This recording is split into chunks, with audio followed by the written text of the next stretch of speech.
On revoit là la petite feinte en pas chassé. Un, je chasse, deux, je lève, et ensuite je fais un ciseau en l'air. Et je reviens. Là, hop, je lui fais croire que soit j'envoie un direct ici, soit je vais partir là, d'accord? Donc je fais 1, hop, et je change. Hey. Hop, hey. Ok?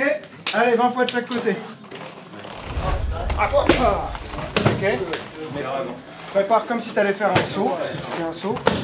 Tu te lances, une fois que c'est parti, tu t'arrêtes pas. Allez, vous pouvez ranger. Donc regardez, on était sur un coup de poing direct, pas clair tranchant. On avait vu les différentes clés comme ça, vers l'avant, vers l'arrière. Celle-ci, passer de l'une à l'autre. Et il y a une version, là je crois qu'on n'a pas vu, que j'ai fait lundi soir, où on rentre le coude ici à l'intérieur. Boum. Ok. De là, vous allez pouvoir frapper et amener au sol ici. Boum, plaqué. Là, vous avez une clé. Je fais ça pour le soulager, mais normalement, je me lève. Hein. Et là, j'ai juste à mettre en torsion, voilà, pour avoir une clé d'épaule. Donc, un étirement aussi, si vous êtes sympathique. D'accord, donc, pas clair tranchant, il bloque. Et là, c'est les techniques de lutte, encore une fois. Je vais rentrer avec mon coude à l'intérieur et je garde cette saisie. Le temps de rentrer là. La main qui rentre, qui passe en dessous, j'ai la paume vers le bas. Je lâche, paume contre paume, mais en gardant la paume vers le bas. Si je fais l'inverse, en fait, lui, je ne lui mets pas de pression vers l'avant, il peut se redresser plus facilement. Ok? Le fait de mettre la paume vers le bas, ça va m'engager, moi, à le mettre une pression vers le bas, et là, l'abaisser comme ça. D'accord? Donc, je viens rentrer, bien lever mon coude ici, et la paume vers le bas. De là, je vais pouvoir saisir. Hop, là, je choisis une cible. Hein. Ça peut être la cuisse, les parties, les genoux, la tête. Je mets au moins un coup ou deux, boum, et ensuite j'amène. Boum. D'accord, là j'ai un contrôle sur les lombaires, je mets du poids sur lui, mais à aucun moment, vous voyez, j'ai lâché ma prise, je garde ma prise. Ok? Soit là je peux le contrôler comme ça, soit si je veux rajouter une clé d'épaule, je vais avancer mon épaule vers sa tête en rotation comme ça. Ok, une dernière fois. Pas clair tranchant de côté, vous rentrez avec le coude. Là. Boum. Ok, percussion, je vais me poser derrière et là je tire droit. Je fais pas un truc en rotation, hein. Je tire, boum. Et à la fin j'accompagne en tournant. Ok? Allez, on essaye. 2, t'as passé ton coude mais t'as gardé le coude vers le bas. Là c'est parce qu'il te laisse, mais tu vois, il n'y a pas de pression vers le bas, du coup il va pouvoir te bloquer. Donc, quand tu rentres, lève ton coude et là tu vois, pression vers le bas. Tu peux frapper, tu peux amener. D'accord?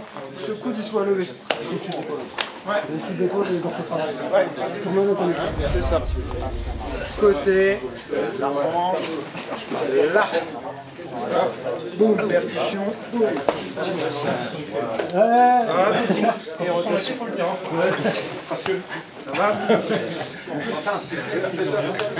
Donc là, hop, et tu tournes. Je suis de côté à ce moment-là. Lui, il doit se protéger là, parce que c'est pas un blocage. Ça va passer. Voilà. Et là, je vais rentrer mon coude. Boum. Ok. Je percute. Jamais. Boum. Ok. Ça va?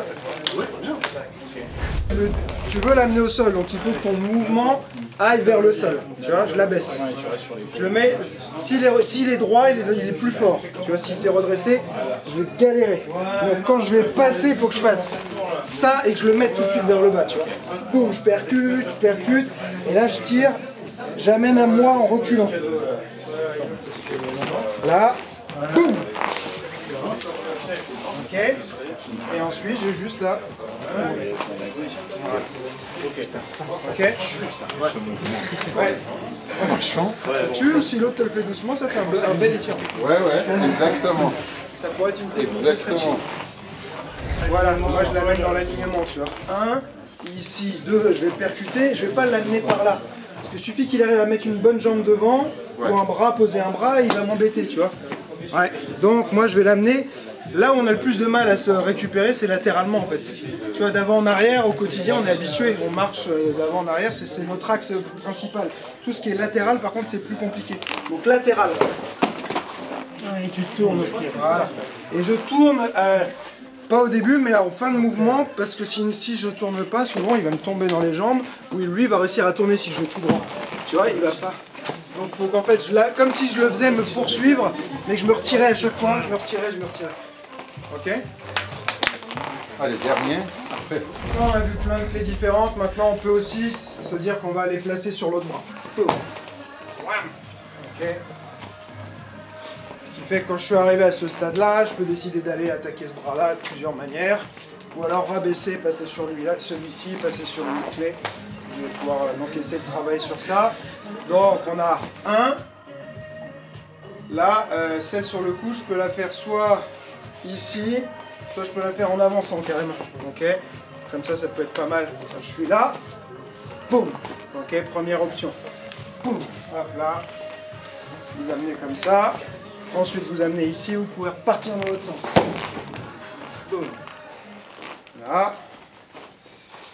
Il y avait la version, je prends... En fait, toutes les clés de poignet sur ce bras-là, elles vont être un petit peu plus dures à faire d'emblée. Vous allez d'abord peut-être devoir frapper, d'accord, ou amorcer cette clé-là, ok. Donc si je veux vraiment aller prendre le poignet, je vais peut-être d'abord rabaisser pour frapper et prendre. Il y avait celle qu'on faisait aussi vers l'avant. Boum. Ok. Donc voilà, et pour le truc du coude, vous pouvez aussi décider de changer de côté, d'aller sur celle-ci. D'accord. 1, 2, je frappe, hop, 3, je rentre et je me décale. Boum, hop. Ça marche? Donc là, vous reprenez ce qu'on a fait les derniers cours, mais vous essayez de le placer sur l'autre bras. Okay. Ça va ou pas? Ouais. On y va. Là, ce qui est intéressant, c'est qu'on double les possibilités. Tout ce qu'on pouvait faire sur un bras, en amenant simplement l'arpsa au coup de poing, on va pouvoir le faire sur l'autre bras, ce qui fait que le partenaire va moins pouvoir anticiper tout de suite quel bras défendre, puisqu'on a les possibilités sur les deux bras. Par contre, voilà, il faut aussi que ce soit un petit peu sur du ressenti, c'est-à-dire que parfois, je vais faire ma première technique, je vais sentir le premier bras que je tiens, celui sur lequel on a travaillé là, ces derniers cours, très tendu, très ferme, donc je vais peut-être pas réussir à placer ma clé. Par contre, peut-être il est un peu plus relâché sur l'autre, donc je vais pouvoir passer sur l'autre bras. Voilà, ça va être aussi une question de sensation, mais c'est important de développer la capacité de passer d'un côté à l'autre et d'avoir plusieurs techniques pour éventuellement enchaîner les différentes techniques. Si je vois que la première elle passe pas, je passe sur la deuxième ou je peux aller sur l'autre bras, et comme ça va vraiment décupler le nombre de possibilités. 1, 2, boum, 3, hop, et ensuite tu vas rentrer 4, tu vois. Là, tac, tac, hop, tu décales, boum. Ok. Pour arriver aux clés, c'est la même chose. Hop, tu frappes là et ensuite je vais prendre. D'accord, donc encore une fois, je suis ici, je le ramène la main là où je veux qu'elle soit. D'accord, et là je peux serrer différentes clés. Ok. Donc là, 1, 2, hop, je ramène et je prends à deux mains. Et là j'essaie de mettre mes pouces, ok. Et la première version qu'on avait vue, c'était droit, tendre et amener vers le bas avec une légère torsion. Boum. Ok. Ça marche. Tu amènes le bras là, faut que tu le mettes vers le bas, mais faut pas que toi tu descendes avec, sinon toi aussi ta posture elle devient moins forte, tu vois. Donc il faut que je le mette vers le bas, mais moi je reste. Tu vois là, maintenant je suis au-dessus de lui, donc je vais pouvoir utiliser mon poids pour peser. Mais si je viens me remettre au même niveau, bah je l'ai mis dans une mauvaise position, mais moi je suis dans une position qui est moins bien aussi. Okay. Donc on vaut mieux être droit. Okay. Mais quand tu vas vers le bas, tu donnes un petit coup, tu baisses un peu les genoux. Là en fait. Ouais. Cette action là, et tu viens rattraper, et du coup là je tire avec celle-ci.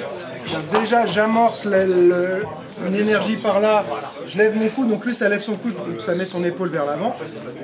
Et je viens prendre le support de cette main là pour tirer vers le bas. Ok. Tu veux apprendre le Wing Chun mais t'as pas de club près de chez toi. Ou alors t'as pas les moyens de t'en payer un. Peut-être aussi que t'as pas le temps d'y aller ou que les horaires ne te conviennent pas. Mais t'as quand même envie d'apprendre ou de te perfectionner si tu pratiques déjà. Et c'est exactement pour ça que j'ai créé mes formations. Elles vont te permettre d'apprendre et progresser rapidement avec des explications claires et faciles à comprendre. En cliquant sur le lien dans la description, tu vas arriver sur une page où je t'explique comment apprendre le Wing Chun en ligne et par quelle formation commencer. Allez, clique dessus et je te dis à tout de suite. Pour te remercier d'avoir regardé la vidéo jusqu'au bout, je te donne un code promo secret. Il va te permettre d'avoir 20% de réduction sur ta première commande. Le nom du code est code secret. CODE SECRET.